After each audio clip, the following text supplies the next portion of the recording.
Bonjour à tous, bienvenue dans ce nouveau Radio Survie. Alors comme vous voyez, on a changé un peu de décor. Je comptais faire ça en extérieur, mais étant donné qu'il pleuviote, par respect pour le matériel, je me suis dit on va changer un peu, on va faire ça dans la voiture. De toute façon, ce qui compte, Radio Survie, c'est l'audio, c'est pas tellement les images. Donc voilà, vous avez un panorama un petit peu différent. Alors vous l'avez vu dans le titre, panique chez les survivalistes. En réalité, je vais parler de trois sujets, mais de trois sujets qui sont interreliés. Donc le tout premier, c'est justement ce phénomène de panique. Enfin, j'ai classé ça dans le mot panique, histoire de dire quelque chose, mais on ne peut pas vraiment parler de panique. Mais ce mouvement chez les survivalistes, en tout cas chez ceux qui ont des chaînes, ceux qui ont des pages Facebook, etc., il y en a plusieurs qui ont réagi, qui ont supprimé certaines vidéos, voire certains ont complètement supprimé leur chaîne. Alors, tout ça, à l'origine de tout ça, évidemment, on le sait, c'est cette fameuse note qui est sortie en France, qui risque de vous faire perdre vos détentions d'armes à partir du moment où vous êtes assimilé au mouvement survivaliste ou si vous avez un mode de vie survivaliste. Pourquoi pas? Donc, toujours est-il que je comprends très bien. D'abord, première chose, je comprends très bien, il n'y a absolument pas de jugement de ma part. Je comprends très bien que certains aient préféré se mettre en retrait, ne plus apparaître comme des survivalistes, être classés dans cette catégorie. Donc je comprends très bien que certains aient décidé de s'arrêter. En même temps, je pense que le fait que certains aient décidé de supprimer leur matériel, c'est un peu la preuve que justement les survivalistes sont des gens qui respectent les lois. La meilleure preuve, c'est que à partir du moment où on leur dit qu'éventuellement ils pourraient perdre leurs armes parce qu'ils font des vidéos survivalistes ou parce qu'ils sont dans le domaine du survivalisme, et à ce moment-là, ils suppriment le matériel, ils réagissent presque d'avance, c'est la préaction par rapport au phénomène. Donc on est toujours dans la même idée, c'est qu'on va toujours taper sur les gens qui respectent les lois, les gens qui se comportent correctement, sans étudier ne serait-ce qu'une seule seconde ce qu'est réellement le mouvement survivaliste, ces fameux gens extrêmement dangereux qui plantent des tomates et qui font pousser des pommes de terre. Par la même occasion, j'en profite, j'avais eu l'interaction avec quelques personnes, on va dire, concernant le final des vidéos où je mettais les noms des gens qui sont sur Patreon, qui ont adhéré à Patreon. Donc par mesure de précaution, de manière à ce que ça ne vous pose aucun problème, je pense qu'il est plus sage que je supprime. Donc dorénavant, il n'y aura plus ce petit générique de fin avec la liste des Patreons. Je pense que ceux qui sont sur Patreon comprendront pourquoi et comment. Les anciennes vidéos qui sont déjà sorties, ça va rester, parce que j'ai plus les originaux, puisque je ne conserve pas les vidéos. Donc j'ai plus les originaux et je ne pourrai pas supprimer et puis remettre la vidéo. Mais sur les prochaines vidéos, en tout cas, ça n'apparaîtra plus. Alors, qu'est-ce qu'on a dit? Qu'est-ce qu'on a encore à dire? Sur le fait que ces vidéos, que du matériel survivaliste sont en train de disparaître, pour ceux qui habitent en France et ceux qui produisent en France, je pense que c'est encore plus important pour nous qui sommes à l'extérieur, des extraterritoriaux, de continuer à vous fournir du matériel, continuer à vous fournir une pensée un petit peu différente, puisque finalement c'est peut-être ce qui va rester au terme, puisqu'on a quand même une approche qui est un petit peu différente par ici. Si vous vous demandez pourquoi on a une approche différente, je vais vous donner justement, ça c'est un peu le deuxième sujet, je vais vous parler puisqu'on m'a souvent posé la question, savoir comment ça se passait pour les survivalistes au Québec, quelle était l'approche, comment les gens nous percevaient, est-ce qu'ils en avaient beaucoup, qu'est-ce que ça disait. Bon. Donc il y a quelques semaines, je crois qu'il y a une semaine et demie, 2 semaines, on a eu un reportage qui a été fait par une équipe qui s'appelle JE. Alors ce type de reportage sont des gens qui font des enquêtes très poussées. Ce sont des journalistes qui ont fait exploser plusieurs scandales au Québec depuis des années et des années. Donc c'est des gens qui vont vraiment chercher la petite bête, qui poussent assez loin. Et ils ont fait un petit reportage, donc je vous dis, qui est passé il y a une semaine, presque 2 semaines je pense. Donc si jamais quelqu'un a le lien pour voir cette émission, mais à l'international, qui ne soit pas bloqué uniquement au Québec, parce que j'ai cherché de mon côté, mais je ne l'ai pas trouvé. Donc si quelqu'un a ce lien, vous pouvez le mettre dans les commentaires. Si jamais YouTube bloque, parce qu'ils ont tendance à bloquer quand on met un lien, vous avez juste à me l'envoyer par courriel, et puis je me ferai un plaisir d'aller le mettre sur l'onglet communauté pour que tout le monde puisse y accéder.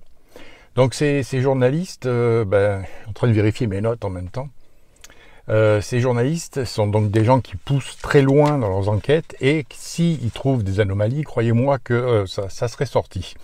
Donc ça a duré à peu près une trentaine de minutes. Sur ces 30 minutes, on a vu plusieurs personnes, on a vu plusieurs organisations, donc notamment Claude Survivaliste, un survivaliste très connu ici, qui est quelqu'un de tout à fait pertinent et de tout à fait justifié dans le domaine. Et sur ces 30 minutes, on a eu à peu près 30 secondes où on a vu des armes. Voilà, ça vous donne une idée un petit peu, et ce qui a été présenté par Claude Survivaliste, où il présentait les armes, notamment et principalement pour éventuellement chasser, pour se nourrir s'il avait besoin. Et je vous dis, ça a duré 30 secondes. On n'a pas dérapé sur des histoires de défense, de ceci ou de cela. Donc, par contre, la suite du reportage, la suite du reportage était dans la même tonalité et le journaliste est allé en immersion, c'est-à-dire qu'il est parti avec un moniteur, enfin un entraîneur, un spécialiste en tout cas d'un groupe qui est connu par ici, qui s'appelle les Primitifs, et il est allé passer donc une nuit avec juste un couteau et puis un peu de corde, on va dire. Et il a vu comment ça se passait, donc la survie, se créer un abri, tout ça en hiver, ou tout du moins à la fin de l'hiver, début du printemps, donc encore de la neige, des températures négatives, etc. Donc il a pu voir cette approche, cette façon d'être capable de se débrouiller en cas de problème, avec donc un moniteur qu'on connaît, qu'on a déjà vu dans d'autres émissions, et qui est quelqu'un de tout à fait pertinent.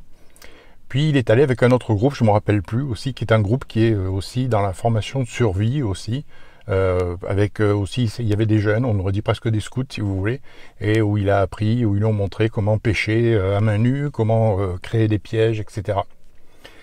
Donc le reportage a tout été axé là-dessus, et puis on a eu, ce qui est un point positif, d'autant plus pour nous, on a eu deux personnalités connues qui sont intervenues dans le reportage, notamment, pour ne pas le nommer, un humoriste, Olivier Martineau, qui avait déjà déclaré il y a un certain temps qu'il avait une tendance survivaliste, qui nous a montré sa ferme urbaine, on va dire, c'est-à-dire sa maison, petite maison avec un petit jardin, et où il plante régulièrement ses tomates et ses pommes de terre et tout ce que vous voulez, et qui nous a expliqué pourquoi il était survivaliste, et puis tout ça en privilégiant surtout les connaissances, etc. Donc c'était intéressant d'avoir quelqu'un qui a pignon sur rue, quelqu'un qui est régulièrement à la télé, qui déclarait ouvertement être survivaliste.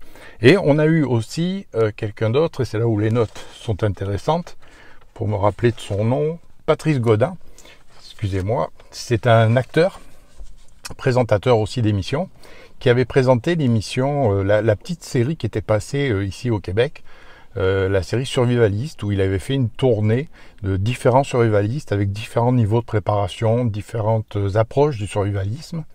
Et c'était intéressant de l'entendre, donc il ne s'est pas déclaré survivaliste, mais c'était intéressant de l'entendre nous dire que quand il avait fait cette série, c'était donc un an avant la pandémie, avant la crise du Covid, avec son équipe, quand il rencontrait des survivalistes et que les gens lui disaient qu'ils se préparaient en cas de guerre, en cas de crise économique, en cas de pandémie, en cas de plein de choses, comme il disait, on prenait ça un petit peu avec le sourire, et puis même pas un an après, quelques mois après, on s'est pris la crise du Covid, et il s'est dit finalement, ces gens-là avaient peut-être raison. Donc voilà, un petit reportage donc d'une demi-heure. Comme je vous dis, si quelqu'un a le lien, transmettez-moi-le, parce que j'aimerais bien pouvoir partager cette émission que j'ai trouvée intéressante, et pour une fois, une vision honnête du survivalisme. Donc cette émission, elle s'est conclue avec le journaliste qui a simplement rappelé que la sécurité publique demande aux gens d'avoir un minimum de 3 jours d'autonomie, que ce soit alimentaire, hydrique, voire aussi en énergie. Donc c'était très intéressant, puis si vous avez le lien, encore une fois, envoyez-moi ça. Maintenant, donc vous voyez qu'ici au Québec, on a une approche qui est un petit peu différente. Ça se peut que dans le temps, à un moment, on finisse comme vous par avoir des restrictions sur les gens qui sont survivalistes et qu'on finisse par nous dire qu'on va nous enlever les armes. Mais pour l'instant, c'est pas par là que ça se passe. C'est simplement qu'on interdit certaines armes au Québec, comme là maintenant, c'est l'importation des armes de poing. On peut plus en acheter, on peut plus en vendre, on peut plus en importer. Donc ça devient assez compliqué pour ceux qui veulent tirer.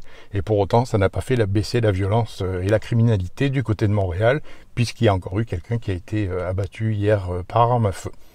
Donc de ce côté-là, la solution, ils l'ont peut-être pas trouvée.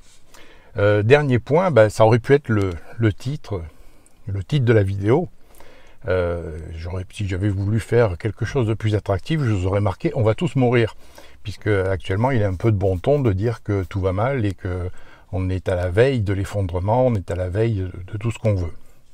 Alors d'un certain côté, je vous l'ai dit il n'y a pas très longtemps que les curseurs, à mon sens, les curseurs étaient passés au jaune, mais là je trouve qu'en ce moment les curseurs s'approchent dangereusement de l'orange, pour pas dire qu'ils sont déjà dans l'orange, puisque si on regarde autour de nous, on voit qu'il y a des conflits un petit peu de partout, il y a des situations qui peuvent déraper de partout. Au niveau de ces curseurs, forcément on va parler au niveau économique, au niveau de la pénurie qu'on vous annonce de tous les côtés, sur tous les produits, sur l'énergie, etc. Donc les curseurs, autant le curseur on va dire économique, le curseur pénurie, le curseur pouvoir d'achat, autant le curseur simplement la guerre, confrontation, etc. et le curseur pandémie, on vient d'en sortir, mais qu'est-ce qui nous attend par la suite? Tout ça nous indique finalement que la situation est très tendue. Alors peut-être que simplement les choses vont se rétablir d'ici quelques temps, peut-être qu'on va finir par avoir à nouveau du pétrole, on va avoir à nouveau des matières premières et pouvoir redémarrer la machine, mais ça c'est l'avenir qui nous le dira. Par contre aujourd'hui, on est dans une situation où si on regarde devant nous, on dirait qu'il y a tellement de possibilités que les choses dérapent et que les choses s'aggravent de façon très rapide et de façon définitive, que c'est certain que notre préparation prend toujours son sens. On l'a vu avec la pandémie, où notre préparation nous a permis de passer au travers des premiers jours les plus compliqués pour certains. Je pense que là, actuellement, même si la situation peut s'améliorer, et c'est ce qu'on souhaite évidemment, on est quand même dans une situation qui est relativement grave, que ce soit la guerre en Ukraine, que ce soit les événements qui en Iran, que ce soit même au Kosovo, puisqu'il y a des conflits et des tensions, que ce soit avec la Corée du Nord, avec les Américains. Donc il y a énormément de points chauds, de points où les choses pourraient déraper très rapidement et engendrer un phénomène qui pourrait être international, voire mondial. Donc, comme je vous l'ai déjà dit, continuez votre préparation, continuez à vous tenir informé de tout ce qui se passe pour essayer de réagir au bon moment. Et puis, on va espérer que les choses vont s'améliorer d'ici quelques temps.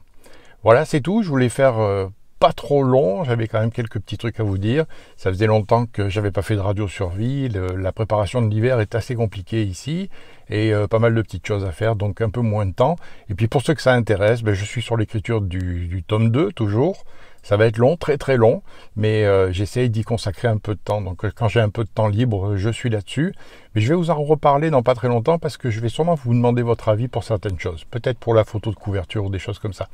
Donc on se revoit très bientôt. Merci à tous. Merci à mes abonnés Patreon qui ne seront plus après la vidéo. Et puis on se retrouve très bientôt, sûrement pour une autre radio survie. Merci à tous. Au revoir.